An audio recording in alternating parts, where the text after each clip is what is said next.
what an episode of Chainsaw Man. Like, yo, I have been waiting so long to see the content within this episode, and all I gotta say is that Makima be plotting. Like, I think everyone that watched this episode, be anime only, manga reader, will all come to a collective agreement and say, Makima do be looking a little bit shady. She do looking a little bit scary, because this episode really does have a lot going on. There's two different sides to this episode. Like, one half of the episode's just like some dumb action fun moments, like getting to see just Denji and all the other demons that are introduced in this episode. Like, oh my boy, oh my boy, oh, I don't want to say his name for spoilers, but I am so happy to see this man animated. Oh, I mean, there's just so many, all the different, like, fiends that are, like, introduced. It's good. Like, legitimately, like, the violence devil, the angel, just the spider devil. There is legitimately some really good scenes here I've been so excited for. And amongst all this hype-inducing great action sequences, we have very methodical scenes that make you just sit and get squeamish or scared a little bit, because even though there was technically no action, let's say, in this scene, I know everybody's gonna meme to death this couch with Makima sitting on the black couch and the people behind her. I already know. Let's get the memes out of the way. Everybody's gonna be talking about it. But the point is that this scene is legitimately very scary, because Makima is surrounded by, mafia members. She's just completely surrounded by dangerous individuals, and even though we know she's strong, we've seen already previous episodes ago, she was able to pop people like a grape from miles away, it doesn't change the fact that she is just sitting down, looks defenseless, surrounded by Yakuza. So when you think about the situation, it's like you would think that, she would be the one at a disadvantage. But the way the entire scene goes, she is able to turn the scene or the situation into her advantage by just pulling up like a bag, just grabbing a little, paper bag, putting it on the table, and it's like, oh, this is things that belong to all of your family members or friends, and basically it's eyeballs. And it's a very creepy scene, because everything about this is like, wait a minute, what? And just the way she's able to turn the entire situation of like this atmosphere in this scene in just a brief moment by just showing eyeballs shows how terrifying she can be. And I really do like the overall like emotion that was put into the voice acting here with Makima, because it's like she has this very soft, quiet tone, this tone that seems very innocent, someone that's very meek, or someone that is not necessarily meek, that is not the proper word. She is someone that just seems very innocent, or just like she seems like someone that, might be getting in over her head. But when the scene continues to ramp up, all of a sudden someone that tries to hit her starts to bleed from his nose, and it's clear that, he passes out and dies, because we see something like this similar happen to characters later on in the episode. So it's like, okay, Makima obviously has a lot of contracts with different devils, and it's absolutely horrifying. She has a contract with this unknown devil that is able to literally pop people like grapes from distances. She has another apparent devil that is able to give someone literally aneurysms and they just drop dead. It's scary. Like, legitimately, it is actually scary when you think about just what Makima is capable of without even laying her hands on people around her.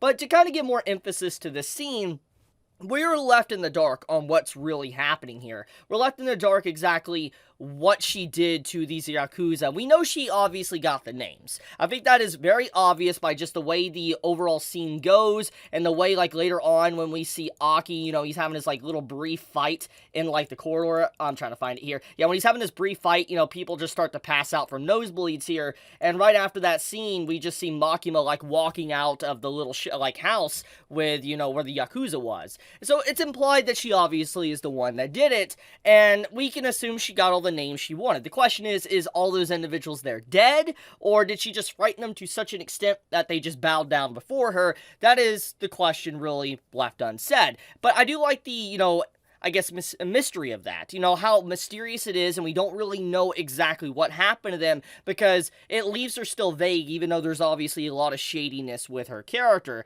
Now, speaking of shadiness, we do need to talk about the brief little meeting that happened in this episode, where we saw Kishibe and, Makima have a brief conversation.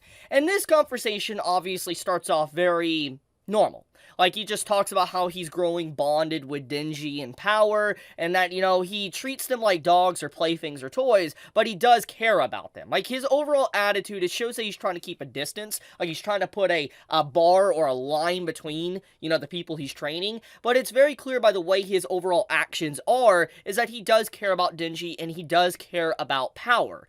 And I think what really kind of set him up to really care about them was the scene prior to this when he starts to talk about, Denji and power and like, they could stop, they don't need to go so hard. And Denji's like, if I ever, get into a situation where I have to fight you for real, I would let you live. I wouldn't kill you. And this is a very important scene. It basically shows that Denji, he really does care about Kishibe a lot.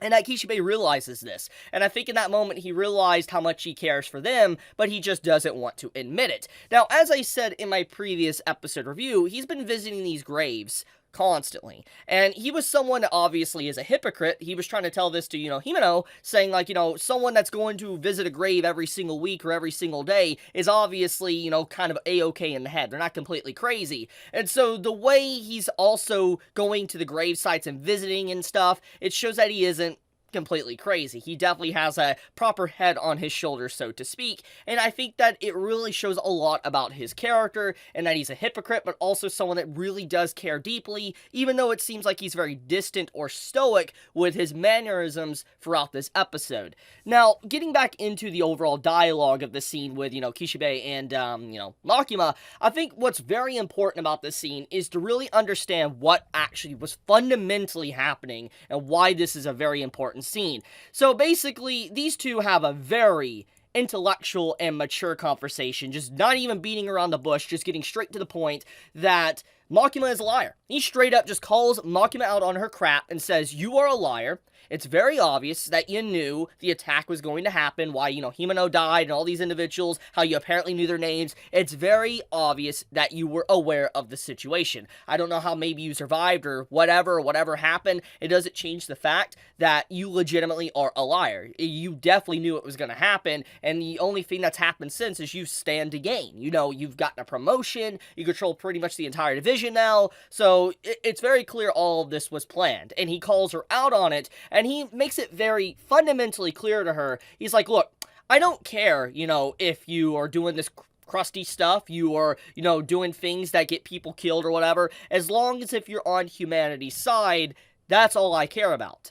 And basically, when she talks after that, he just straight up calls her a liar. So, it was more of a threat. It's very clear by the way his actions were and what he said to Makima, he was threatening her. He did not just straight up say, like, I got my eye on you, or, just don't do it again. He straight up threatened her. He's like, "Look, I will kill you if you continue this." That's basically what he said to her. So it's a very powerful moment that just shows that someone is legitimately at odds with Makima and is seeing her for who she really is, instead of Denji's just like, "Oh, I'm gonna go on a date with her," and all that. It's a very fascinating scene. I really like this scene a lot. It's easily one of my favorite moments of the episode because of how deep it goes into Makima's character, and Kishibe as a character as well, that's been established for episodes now. Now, backing up for a second, let's talk about the overall, I guess, Future Devil. The Future Devil, I know everybody's gonna be talking about because he's a Giga Chad. Like, this man is legitimately a Giga Chad, and it's hilarious because when you think about the way his character is presented, he's just like, the future's so cool, it's just, I love it, man. I love the Future Devil. He's so good. Like, legitimately, he is so good. He's a Giga Chad. He is built different. And I will say, what makes this scene so good as well is that he was so close to spoiling the outcome of Aki's story. And I think everybody got really horrified. They're like, "Holy crap, the spoiler devil." That's what people would probably say. Because I remember there was memes of that when I remember reading the manga this part. People were saying the Future Devil's basically the spoiler devil. And that's pretty accurate, honestly. Which, let's get into that. Let's talk about the overall themes and vibes, what the story means in this moment, etc. So Aki, he obviously gets a slight power-up. He is able to get Future Devil as a contract, basically for no cost at all. He basically, only thing he has to do is allow Future Devil to live in his right eye, and that's it. He didn't even have to give up his right eye. He didn't lose sight in his right eye. He just allows the Future Devil to see through his right eye and see what's going on at any given moment. That's all he had to do. And it's obviously, like, when you think about everything that's already been established at the end of the last episode, someone, like, had to give up their senses, or and all sorts of crazy stuff, okay? Basically giving up an arm and a leg. But Aki didn't have to give up anything. The Future Devil is like, look, your life looks like it's gonna be cool. You're gonna die in a very cool way. I just want to see it. That's it. He's like, I just want to grab some popcorn and I want to see it. So, it's very funny. And it shows just, like, whatever's going to happen to Aki in the future is going to be mind-blowing. Because this is a devil that's obviously seen a lot of different timelines, a lot of different futures. And to see that he's that amped up to see what was going to happen to Aki, even though he got to peek into his future, it's pretty fascinating. Now, one thing I do want to talk about, though, is that Aki's overall power-up allows him to see briefly into the future. So, in a way, we could kind of establish this as observation Aki from One Piece. Basically, he's able to see, like, a few seconds in time. However, when it comes to something like this, like someone being able to use a power-up, like being able to fight and all that, we gotta remember that if you're not fast enough, even if you're able to see the future briefly, that power's not going to work out for you. And at the end of the day, we gotta remember Aki is technically a human. He doesn't have supernatural strength as, let's say, someone like Denji or Power, so he is, at the end of the day, a regular human unless he has a contract that's able to amp up his strength. So if he's not able to move fast enough, his overall future sight doesn't do much for him. Now the question is this where Aki dies? Because the cliffhanger obviously implies that, peeking into his right eye, showing that the Future Devil's there and saw Aki's death. Is this where Aki's going to die or not? Now, regardless of whatever the outcome may be, we also have to think about just how horrifying this scene is. Like, the very person that he's cared about, like Himeno and the devil contract she was using, like the Ghost Devil, you know, is technically the one strangling him right now. This has to be just traumatizing when you think about it. It's just, messed up. It's a really messed up sequence of events. But yeah, overall, legitimately very good episode. Like, I love the introduction of all these characters, and oh man, I can't get enough. I can't get enough of Chainsaw Man. One last thing I do need to talk about, though, is I guess the ending song. The ending song is very good. And I mean, obviously I keep saying this because every ending song is pretty much good when it comes to Chainsaw Man, since they're always so different. But holy crap, I do like the black and white tones. I do like the usage of, like, maneuvering the camera, the cinematography around the camera, like, you know, like just circling around the character or whatever. And I also like the usage of some of the CGI as well throughout this ending song. It seems very experimental, and I think that's a good thing. I think when it comes to these ending songs, actually, the individuals that are working on this are definitely experimenting with different animation techniques, and I think that is a good idea, because if every ending song is going to be different, I guess it's the best way to train someone with different techniques and allow people to experiment with things that they normally do within anime. So I think that this is relatively a very good ending song, visually speaking. I'm not the biggest fan of, let's say, the song, but I do think it's a good ending song. But, yeah, I guess I'll leave it at that. Thank you so much for watching. If you, enjoy my content, please subscribe. It does help me out a lot. But with that, be safe, stay healthy, Chibi out.